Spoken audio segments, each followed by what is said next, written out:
आपने रैली में तमाम मुद्दों को छुआ, लेकिन गो मांस का जो मुद्दा है जिसको बीजेपी इतना हाईलाइट कर रही है, मैं यहाँ के अखबार देख रहा था सुबह, तो हर प्रवक्ता या नेता का बयान गो मांस को लेकर था। सुशील मोदी ने कहा कि हमारी सरकार अगर आएगी तो हम इस पर पूर्ण प्रतिबंध लगाएंगे, लेकिन आपने इस पूरे मसले को छोड़ दिया, क्यों? नहीं, यहाँ का कोई मसला ही नहीं है। वो तो इस मुद्दे को यूपी से इंपोर्ट करना चाह रहे हैं, बाहर से इंपोर्ट करना चाह रहे हैं। इनके पास कोई मुद्दा नहीं बचा है, तो एक जबरन मुद्दा लाना चाहते हैं। और इस पर ये तो पूरे तौर पर जो कुछ भी घटना घटी है यूपी में, ये तो पूरे तौर पर जैसे मैच फिक्स्ड होता है वैसे ही फिक्स्ड है। ये तो जो कुछ भी हम लोग देख रहे हैं, कोई भी कॉन्शियस सिटीजन अगर गौर से देखेगा तो उसको यही पता चलेगा कि जानबूझ करके एक मुद्दे को उछालने की कोशिश है। देखिए, बिहार में इन लोगों ने पूरी कोशिश की, पिछले काफी समय से ये इनकी कोशिश रही है कि किसी तरह से कम्युनल लाइन पर पोलराइजेशन किया जाए, तो कोई बड़ा फसाद करने में कामयाब हुए नहीं है। तो इन लोगों की अब टेक्निक हो गई कि छोटे छोटे झंझट कराओ, इधर हड्डी फेंक दो या उधर कुछ मूर्ति में कहीं कोई नुकसान पहुंचाओ, जो एक ट्रेडिशनल तरीका वो देख रहे हैं। और हम लोग शुरू से ही इस बात पर कॉन्शियस हैं। जहां तक पुलिस और प्रशासन भी इस मामले में सचेत रही है, अब उनको बैठे बिठाए ऐसा लगता है कि ये बड़ा भारी मुद्दा है। बिहार में ये क्या मुद्दा बनेगा? लेकिन उनके सारे मंत्री बोल रहे हैं, प्रवक्ता बोल रहे हैं, जानबूझ करके लालू यादव के बयान के, खासकर उनके बयान के बाद से उन्हें लगता है कि उनके लिए एक बड़ा मुद्दा हाथ में लगा है। आप क्यों चुप रह गए उसमें, जब सुशील मोदी कहते हैं कि उनकी सरकार आएगी ये तो प्रतिबंध लगाएंगे? ये तो वो लोगों को ट्रैप में लाना चाहते हैं, इसको मुद्दा बनाना चाहते हैं। हम इसमें उनकी कोई सहायता करने वाले नहीं, हम जानते हैं कि कोई मुद्दा है ही नहीं। और बिहार में तो नहीं, बिहार बनेगा ही, प्रतिबंध पहले से है। यही तो मैं आपको कहना चाह रहा हूं कि बिहार में गो हत्या पर प्रतिबंध आज से नहीं है, 1955 से है, कोई नई बात नहीं है।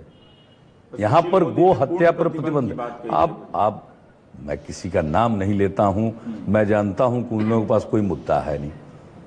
कोई जाकर के 1955 का कानून तो देखता नहीं है, वो देख लेगा तो पता चलेगा कि इनका पूरा का पूरा हास्यास्पद है बयान।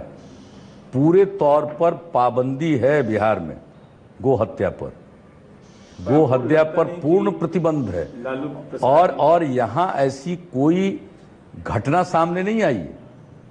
ये यूपी में आई या जो कुछ भी हुआ, किसी के बारे में आरोप लगा, उस पर हमला हुआ। अब हमारे यहाँ तो गो हत्या पर प्रतिबंध है, यहाँ की तो कोई घटना है नहीं, ये घटना बाहर की है।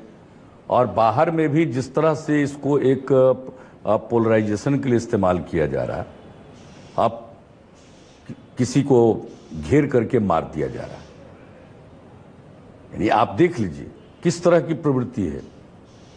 और दूसरी तरफ कोई कह रहा है कि इसको यूएन में ले जाएंगे। अब बताइए, अपने देश का कोई मुद्दा है, हमारे देश के कानून के हिसाब से उसका समाधान होगा। ये यूएन में क्या उठेगा? यूएन में क्या ताकत है? मैं जानना चाहता हूं, जिस ढंग की बात यूपी के लोग कर रहे हैं दोनों तरफ से, एक तरफ भाजपा के लोग हैं, वो खुलेआम कह रहे हैं कि ऐसा कोई करेगा तो उसका यही हश्र होगा।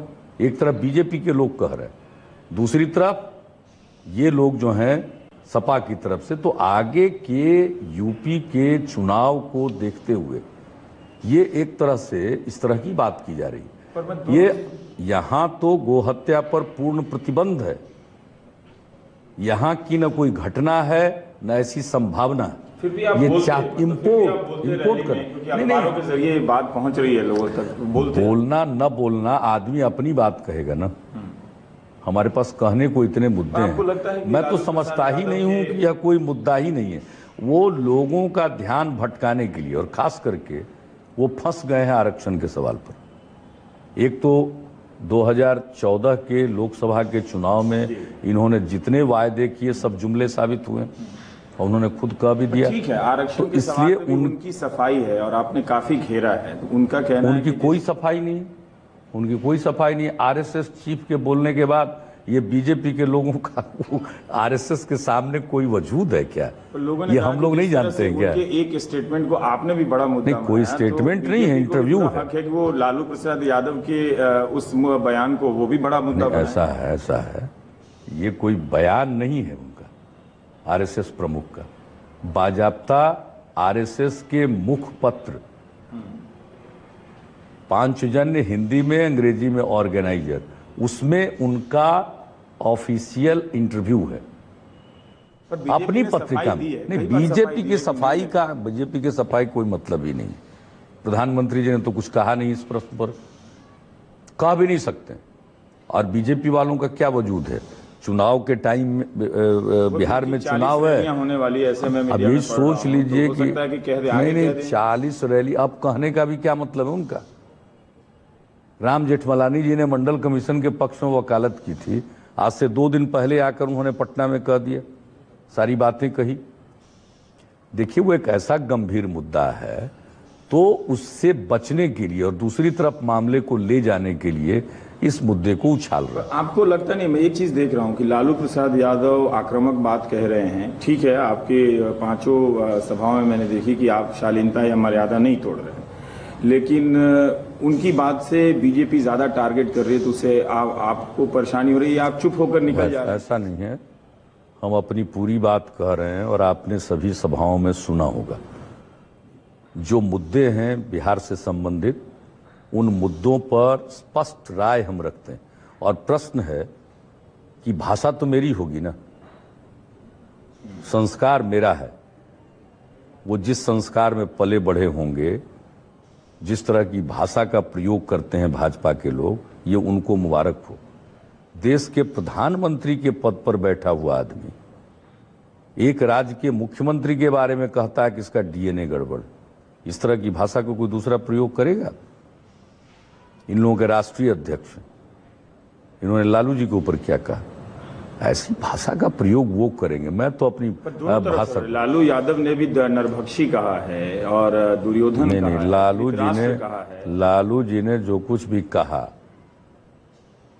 और उन्होंने जो कुछ भी कहा, मैं तो एक ही बात कह रहा हूं। आपने चर्चा की कि आपने भाषा की मर्यादा को कायम रखते हुए, तो मेरी भाषा है, मैं तो अपने रास्ते पर चलूंगा। आपको नहीं लगता कि लालू जी ने सीमा, जिस तरह से बीजेपी ने सीमा लांघी है, तो लालू जी ने भी लांघी है? इसके बारे में इस विवाद के हम जाना नहीं चाहते हैं। लेकिन पहले बीजेपी की तरफ से कहा गया, यही बात। और बीजेपी रिएक्शन में गिरिराज सिंह का बयान आया, जब लालू यादव ने अगड़ा पिछड़ा वाली बात कही थी, तब गिरिराज सिंह का कोई बयान आया। क्या चीज होता है भाई, आप लोग किसका नाम ले रहे हैं? ये तो सबको पाकिस्तान भेज रहे थे लोकसभा चुनाव के टाइम में, कितना को पाकिस्तान भेजे? ये सब काम करेंगे पोलराइज करने के लिए। और इनको दिखाई पड़ गया कि अब ये जो तथाकथित विकास की बात कर रहे थे, उसमें इनको कुछ हासिल नहीं हो रहा, क्योंकि उनका मुकाबला है हमसे विकास के मुद्दे पर। हम पर टारगेट कर रहे हैं, उसका क्या मतलब? अहंकार। अरे हम कि आपको पैसा देंगे, 1 रुपया देंगे तो आप लौटा देंगे, ये प्रधानमंत्री ने, ये प्रधानमंत्री के स्तर की बात है। ये वित्त मंत्री ने जब हमको पैकेज के बारे में जब सारी दुनिया को जानकारी दे दी, उसके 3 सप्ताह के बाद पत्र लिखा, तो हमने उसका उत्तर उनको लिखा।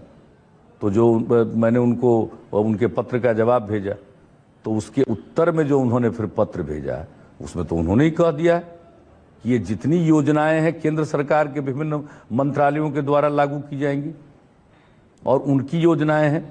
तो जब केंद्र सरकार के मंत्रालयों के द्वारा लागू की जाने वाली योजना है, तो फिर कहां से उसका पैसा राज्य सरकार को दिया जाएगा या राज्य के खजाने में आएगा? फिर इस तरह की बात करना कि इनको पैसा देंगे तो ये तो अहंकारी हैं, लौटा देंगे, यहाँ कहाँ सवाल होता है?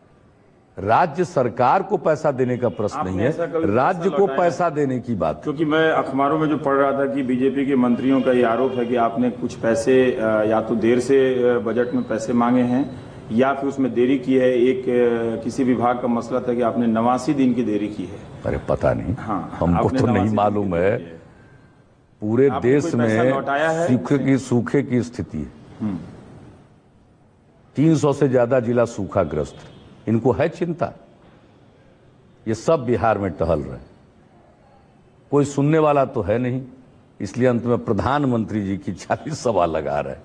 तो इससे पता चलता है इनमें कोई दम नहीं है और कोई मुद्दा नहीं बचा है, इसलिए ये लोग सोसाइटी को पोलराइज करना है चाहते कि हैं। 40 सभाएं होंगी तो महागठबंधन उड़ जाएगा। अच्छा, वो तो पता चलेगा जिस दिन काउंटिंग होगा उस दिन।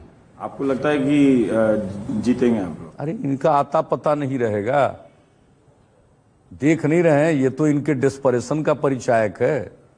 क्या बिहार में चुनाव, अच्छा बिहार में चुनाव हो रहा था विकास के मुद्दे पर, ये बीजेपी के लोग कह रहे थे।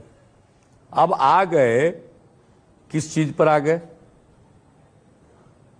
गाय की रक्षा करने वाले और गाय का मांस खाने वाले। यार ये बताइए, ये बिहार का मुद्दा ही नहीं है, तो गौ हत्या पर पूर्ण प्रतिबंध पूर्व से ही है। पर एक मॉडल दिख रहा है कि उनका भी डेवलपमेंट प्लस कम्युनलिज्म सांप्रदायिकता दिखता है। आप विकास की बात करते हैं कि लालू जी की सारे बातों से जातिवादी टोन आता है। मैंने जातिवादी टोन की शुरुआत की है बीजेपी ने। इन्होंने कहा कि ओबीसी प्राइम मिनिस्टर, 14 के चुनाव में भी कहा कि पिछड़ा है, कहीं कहा अति पिछड़ा है, और प्राइम अभी हाल में ही कहा बीजेपी के राष्ट्रीय अध्यक्ष ने कि बीजेपी ने पहला ओबीसी प्राइम मिनिस्टर बनाया। तो उसका उत्तर लोग नहीं देगा, बताएगा नहीं कि पहला OBC prime minister SD Deve Gowda थे और प्रधानमंत्री ओबीसी होता है और अपर कास्ट होता है, हिंदू होता है, मुस्लिम होता है। जब आपकी पहली रैली हुई थी तो लालू यादव ने एक कम्युनिटी को सीधा टारगेट कर दिया था। नहीं, वो तो पहले से बीजेपी के लोग कर रहे हैं। वो बार बार यदुवंशियों की बात करते हैं, तो लालू जी बैठे रहेंगे, वो जवाब नहीं देंगे। हमारे जैसा सब है तो वही तो उनका बात है ना कि उनका जो आप उनका जवाब नहीं दे रहे, वो लालू जी जवाब नहीं, हम उनको नोटिस ही नहीं लेते हैं। हम उनको नोटिस ही नहीं लेते, जानते हैं कि इनके पास कोई मुद्दा नहीं है और हम इनको विकास के मुद्दे पर पकड़े रहेंगे। और अभी फिर जो प्रधानमंत्री जी ने कहा ना, पैसा इसलिए नहीं दे रहे हैं कि कहीं लौटा न दे, एक बात तो साबित हो गया ना कि पैसा नहीं दे रहे। और अब अच्छा, आप ये कह रहे हैं वित्त मंत्री के पत्र से ही पता चल गया कि वो राज्य के खजाने में नहीं आना था, वो तो केंद्र सरकार के मंत्रालयों के द्वारा होना है लागू। तो ये पैसा नहीं दे रहे हैं, केंद्र सरकार के मंत्रालय से काम होना है।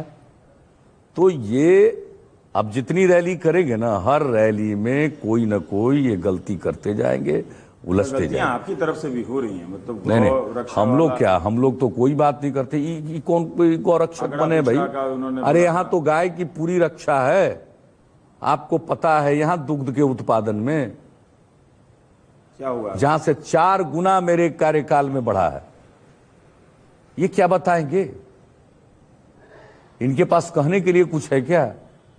हमारा जो सुधा ब्रांड है, बहुत दिनों से अमूल गुजरात में चला रहा था, लेकिन आज सुधा ब्रांड भी जिस तरह से चमक रहा है, देखिए सब बकवास है। और बकवास में समय बर्बाद करने की जरूरत ही, हमको बताएं देश के विकास का इनका क्या नजरिया है। इन्होंने जो वायदे, बिजली नहीं दी है, बिजली का उत्पादन 0 है। पीयूष गोयल ने कहा है कि बिहार कितने दिन से बिहार बिजली के बारे में जानते हैं? उन्होंने पीयूष गोयल का काम तो कुछ और था। ने कहा कि आपके यहाँ डॉक्टरों की कमी है, कितने दिन से है? 40% डॉक्टरों की कमी है। देश में क्या है? देश में क्या है? देश में बाकी राज्यों में जितनी डॉक्टर की जरूरत है ना, अरे ये लोग यहां आ गए हैं किसी एक चीज को पकड़ के। इनका थिंक टैंक एक है जिसने कहीं कहीं से कोई फिगर उठा करके बिहार के बारे में गलत छवि पेश करने की कोशिश की, पॉइंट वाइज रिबटल उनको दे दिया गया।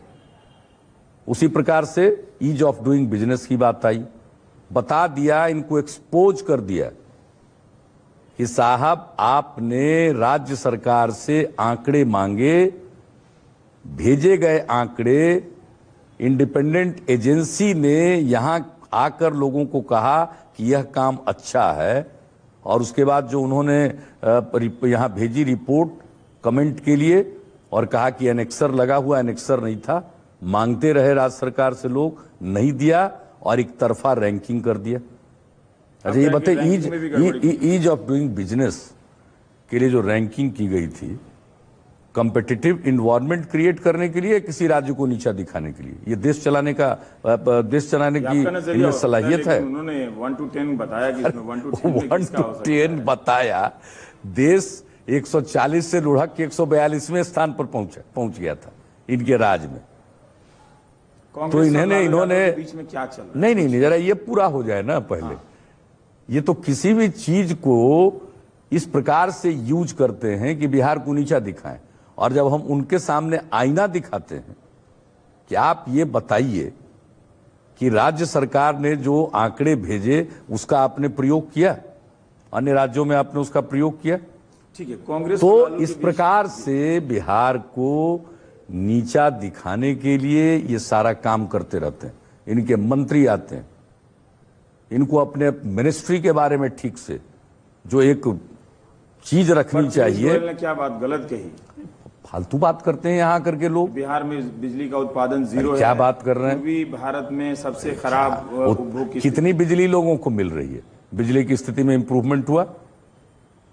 और ऊर्जा मंत्रालय के द्वारा, जो पावर मिनिस्ट्री के द्वारा जो रिपोर्ट पब्लिश की गई है, उसमें बिहार के काम की जो प्रशंसा की गई है कि बिहार में जिस तरह से बिजली का हो रहा है, जनरेशन एक पहलू है। आखिरकार हमारा बरौनी थर्मल प्लांट जो चालू नहीं हुआ, कौन जिम्मेवार है? इनका है, वेल रिस्पॉन्सिबल है उसके लिए। आप कह रहे हैं सेंटर जिम्मेदार है? बिल्कुल, उनकी एजेंसी को काम दिया हुआ है। 14 बार टारगेट उन्होंने बढ़ाया है, डेट बदला है। तो सर मुझे एक बात देखिए, इन लोगों को तो सच पूछिए कि जब कोई किसी एक मुद्दे पर, किसी एक मुद्दे पर कभी इंडिपेंडेंट कोई एनालिसिस करेगा तो ये साबित होंगे कि इनका एक तो रवैया भेदभावपूर्ण है, नंबर 1। नंबर 2, ये असत्य बोलते हैं और आंकड़ों का अपने मतलब से इस्तेमाल करते हैं। आप भी करते हो? नहीं, हम करें तो बताएं। वो हम कौन से आंकड़े करते हैं? हमने तो उनकी एक एक बात का जवाब दिया। पर लालू अब तो प्रधानमंत्री जी, क्या चल रहा है? क्या बिल्कुल ठीक है, बिल्कुल ठीक है। ऐसा लगता है कि कांग्रेस से एक तरह से लालू चिड़े हुए हैं एक तरह से। ना, ऐसी कोई बात नहीं, ऐसी कोई बात नहीं। देखिए, ऐसा कोई, इस महागठबंधन में 3 दल हैं, बहुत अच्छा कोऑर्डिनेशन है, सब लोग एक दूसरे के क्षेत्र में जा रहे हैं। जैसे मेरी मीटिंग देखिए, फर्स्ट फेज में दो तीन क्षेत्र अभी अब बचा है। राहुल सोनिया ना, वो एक साथ मीटिंग तो हो नहीं सकती है, वो तो इम्प्रैक्टिकल है। क्योंकि प्रतिदिन हम लोग कोई 5 मीटिंग, 6 मीटिंग, 4 मीटिंग, सब लोग अलग अलग कर रहे हैं। अगर एक साथ सब इकट्ठा हो जाएंगे, हम लोग तो रैली करते नहीं, हम लोग तो मीटिंग करते हैं, विधानसभा क्षेत्र में जाते हैं, क्षेत्रवार मीटिंग हो रही है। मैडम सोनिया जी भी आई तो विधानसभा क्षेत्र में ही गई। ये मोदी जी की तरह पूरे संसाधनों को लगा करके रैली तो नहीं कर रहे ना, हम लोगों की सभा होती है। प्रतिदिन जितनी सभाएं होती है, यानी उतना विधानसभा क्षेत्र हम लोग कवर कर रहे हैं, और सबको कवर करना है। तो उस हिसाब से हम लोग, अब जैसे हम ही हैं, सभी क्षेत्र कवर करने की कोशिश कर रहे हैं। लालू जी सभी क्षेत्र कवर करने की कोशिश कर रहे हैं। कांग्रेस के लोग भी आकर के सिर्फ अपने नहीं, दूसरे के क्षेत्रों में जा रहे हैं। मीरा कुमार जी घूम रही, गुलाम नबी आजाद जी आए, या अन्य नेता भी, सब घूम रहे हैं। तो यह जो है कैंपेन का तरीका है हम लोगों का, एक दूसरे की मीटिंग में जाना। ना, कोई लड़ाई नहीं, ना, वो तो अखबार में वो यूं ही समाचार कुछ छपते रहते। और ये सवाल तो पिछले 1 साल से आप इसका जवाब दे रहे हैं, लेकिन फिर भी मैं जानना चाहता हूं कि क्या आपको अभी भी लगता है कि लालू यादव के साथ हाथ मिलाने से आपका जो विकास के मॉडल का जो काम किया है उसका ब्रांड डाइल्यूट हुआ है?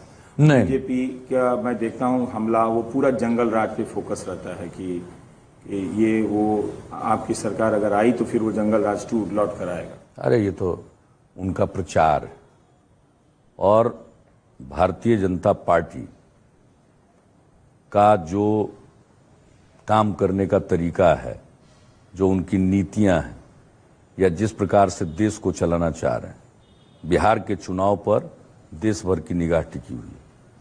आप कैसे अगर justify नहीं, हम वही कह रहे हैं, बिहार के चुनाव पर देश की निगाह लगी हुई है, और इस चुनाव में अगर जो लोग भाजपा की राजनीति को सही नहीं मानते हैं वो सब इकट्ठा नहीं होंगे तो फिर देश भर के लोगों को अच्छा नहीं लगेगा।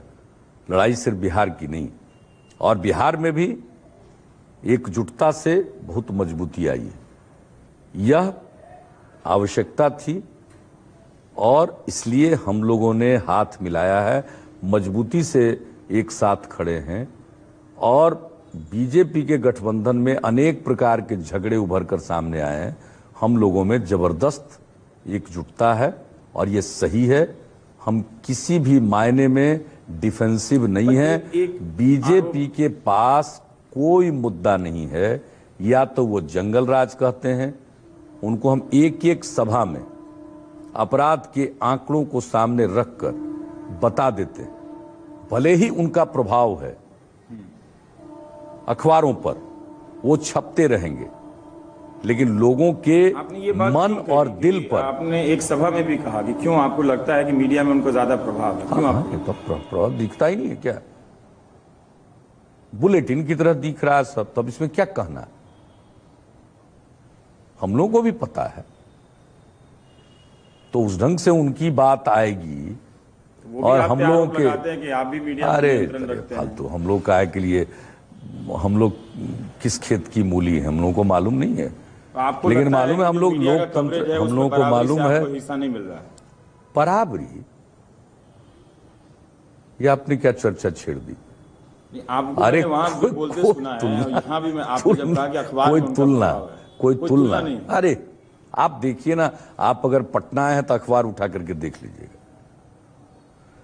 अखबार उठा करके देख लीजिएगा कि जिस ढंग से बीजेपी के मामूली लोगों की खबरें किस प्रमुखता से छपती हैं और किस तरह से अरे अब कैसे नेता हैं, अपने कितने बड़े बड़े नेता हैं जो हम लोग जानते नहीं हैं, क्या हैं सो सब पता है। इन लोगों के साथ भी रहे इसलिए हम लोग भी अच्छी तरह जानते हैं। कल का नहीं नेता कोई मानता था इनको? अरे सब खैर छोड़िए, खैर उस विवाद में हमको पढ़ना नहीं है, जिसकी जो मर्जी वो करता रहे।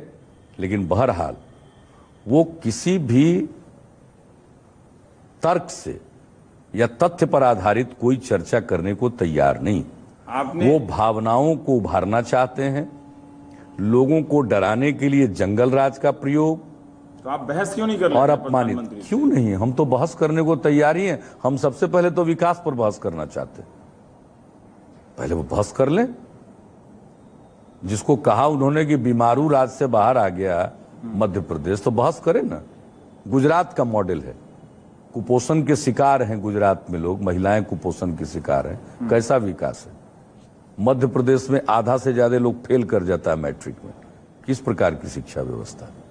अरे कोई मुद्दा उठाइए, बहस करने को तैयार है, लेकिन ये बहस करेंगे, इनको बहस करने की जरूरत है। एक तरफा अपनी बात रखते हैं और एक तरफा बात रख के समाज को बांटना चाहते हैं।